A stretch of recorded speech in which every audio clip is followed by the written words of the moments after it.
بسم اللہ الرحمن الرحیم بسم اللہ الرحمن الرحیم۔ تختی نمبر 9 کی کچھ باتیں آج عرض کرنی ہیں۔ اس کے اندر کیا کیا چیز عرض کی ہے؟ ہجا، رواں، وقف اور اجرا۔ کیا ہے بھائی؟ جی اب ایلاف تک ہم نے پڑھ لیا تھا۔ ایلاف اس کا میں نے عرض کیا تھا کہ جب وقف کریں گے تو چونکہ مد ہوگی تو وقف کرتے ہوئے مد بھی کرنی ہے، بچوں کو مد کروانی ہے، مد کروانی ہے جی۔ تو یہ عملی چیز ہے، ہجا، رواں، وقف۔ اور وقف جب کریں تو عملی طور پر جہاں مد ہو رہی ہو وہاں مد کروائیں۔ سمجھ گئے؟ اب آگے چند مثالیں آئیں گی، میں عرض کر دوں۔ جیسے جوعن، بولیں جوعن، جی اس کے اندر واو کیا ہے؟ مدہ۔ وقف، یہ غلطی آ گئی، وقف کہہ رہے ہیں، وقف نہیں ہوتا، وقف۔ جوع، یہ لمبا، تھوڑا سا لمبا کیا، یہ اس کا نام ہے مد عارض وقفی۔ کیا نام ہے بچوں؟ نوٹ کر لیجیے گا۔ ایلاف، وہاں پر بھی یہی ہے، مد عارض وقفی۔ تعریف، حرف مدہ کے بعد سکون عارضی ہو، یعنی وقف کی وجہ سے ہو، ٹھیک؟ شاباش۔ اور جیسے اینا، وقف، این، یہاں پر یا کیا ہے؟ شاباش، جائے نین۔ وقف کون سا ہوگا؟ بالاسکان، آخر کو ساکن کر دیا۔ مد کون سی ہوگی یہاں پر؟ مد عارض لین۔ کون سی مد ہوگی بچوں؟ تعریف کیا ہے؟ حرف لین کے بعد سکون عارضی ہو، یعنی وقف کی وجہ سے ہو، ٹھیک ہے؟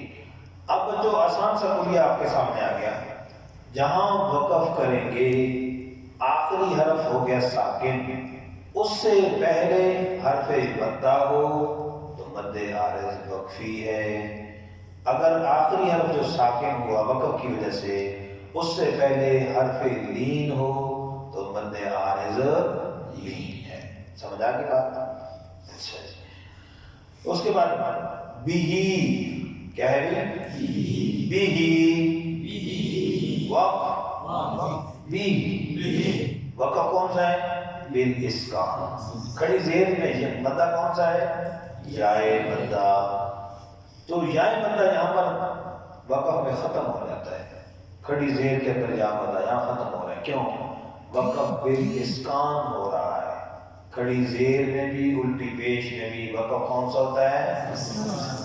اب سوال یہ ہے کہ جناب من یحیی، بولیں وقف کیا ہوگا؟ یحیی، کہتے ہیں وہاں بھی کھڑی زیر ہے، وقف میں پھر کھڑی زیر پڑھ رہے ہیں۔ بیہی، وقف میں بیہی ہے لیکن ویسے بیہی ہے، وقف کرتے تو بھی، یہ کیوں؟ وہاں بھی تو یا مدہ ہے، کھڑی زیر ہے، یہاں بھی کھڑی زیر میں یا مدہ ہے، وہاں حذف نہیں ہو رہا، یہاں کیوں ختم ہو رہا ہے؟ سوال سمجھے؟ جی۔ تو جواب اس کا یہ ہے کہ وقف کا تعلق رسم سے ہے اور حرکات رسم سے باہر ہیں۔ حرکات رسم سے، ہاں یہ رسم میں شامل نہیں ہے، ٹھیک ہے؟ وقف کا اصول کس کے ساتھ ہے؟ رسم کے ساتھ، ٹھیک؟ اچھا وہاں پر کیا مسئلہ ہے؟ وہاں اصل میں ایک یا کے نیچے کھڑی زیر نہیں ہے، وہاں اصل میں دو یا تھی۔ کتنی تھی بھائی؟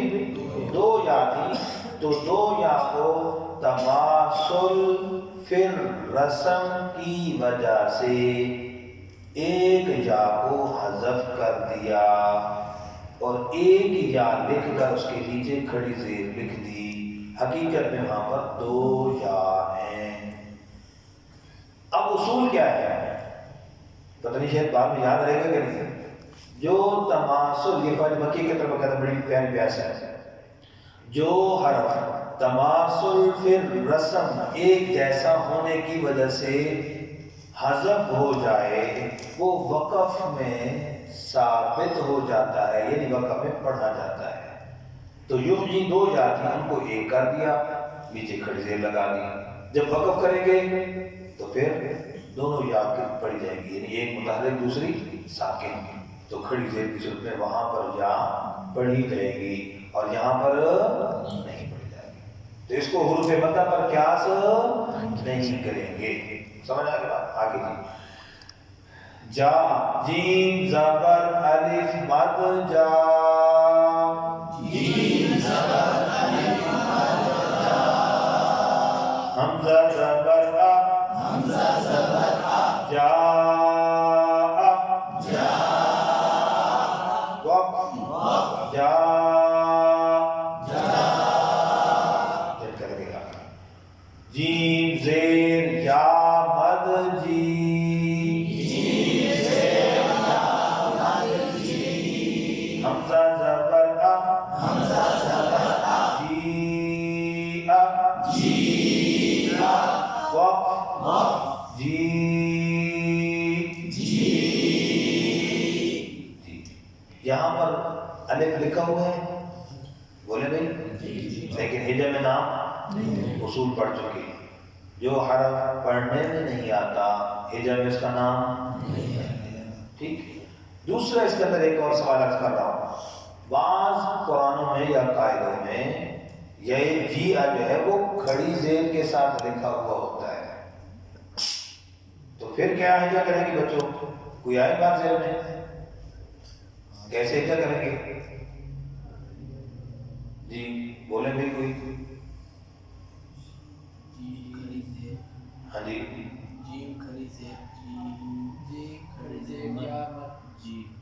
ہاں جیم کھڑی زیر یا مد کہنے کا تو یہ غلطی ہو جائے گی، یہ غلطی ہوتی ہوں. شاید ذرا اور کیجیے گا. اب کیا ہے بھائی، غلطی آئے گی تو پھر اصلاح ہوگی نا. آپ سمجھ آ جائے گی بات.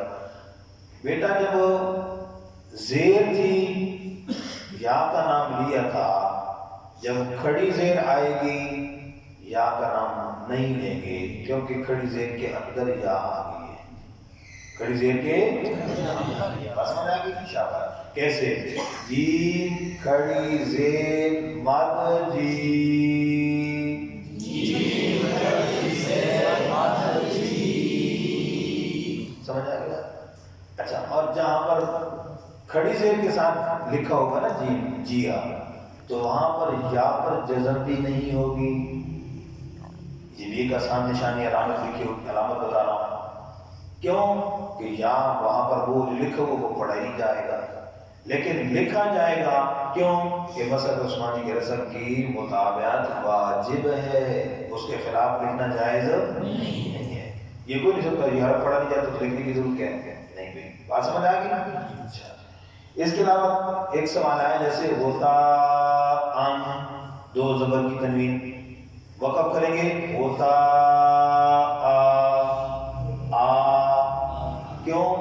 میں پہلے بتا چکا ہوں آبدن ترتیب میں دو زبر کی تنوین کو وقف میں الف سے بدلنا، چاہے اس کا الف لکھا ہوا ہو، چاہے یا لکھا ہوا ہو، چاہے کچھ بھی نہ لکھا ہوا ہو. جیسے یہاں پر کچھ نہیں لکھا ہوا تو وقف میں کیا ہوگا؟ جی بات سمجھ آ گئی؟ اور کوئی سوال؟ جی یہ وہی بات ہے، وقت میں دو زبر کی تنوین کو الف سے بدل دیں گے. ٹھیک ہے. ہاں البتہ جا جی آگے تو بھی بتایا اس کے اندر مد کون سی ہو رہی ہے؟ مد متصل. کیا ہے مد؟ تعریف کیا ہے؟ حرف مدہ کے بعد حمزہ اسی کلمے کا ہو. حرف مدہ کے بعد حمزہ اسی کلمے کا ہو. یہی الفاظ جو میں بتا رہا ہوں یہی یاد کرنے ہیں. ٹھیک ہے. پھر اس کی وجہ کسی اور جگہ پہ انشاءاللہ مزید وضاحت کے ساتھ خرچ کر دی جائے گی. ٹھیک ہو گئی جی؟ جزاک اللہ خیر. اس کی مشق کرتے خوب اچھی طریقے سے حروف مدہ، حروف دین کی پہچان. ٹھیک ہے. اور وقف، وقف بالاسکان، وقف بالابدال، وقف بالسکون، یہ تین وقف ہو رہے ہیں. مد عارض وقفی، مد عارض لی یا پھر مد متصل ہے. اس کے علاوہ جہاں پر حرف مدہ پر بریک لگ رہی ہے اس کو کہیں گے مد اصلی. یہ چند قاعدے ہیں، اس ترتیب کے اندر انشاءاللہ یہ سارے یاد کریں گے.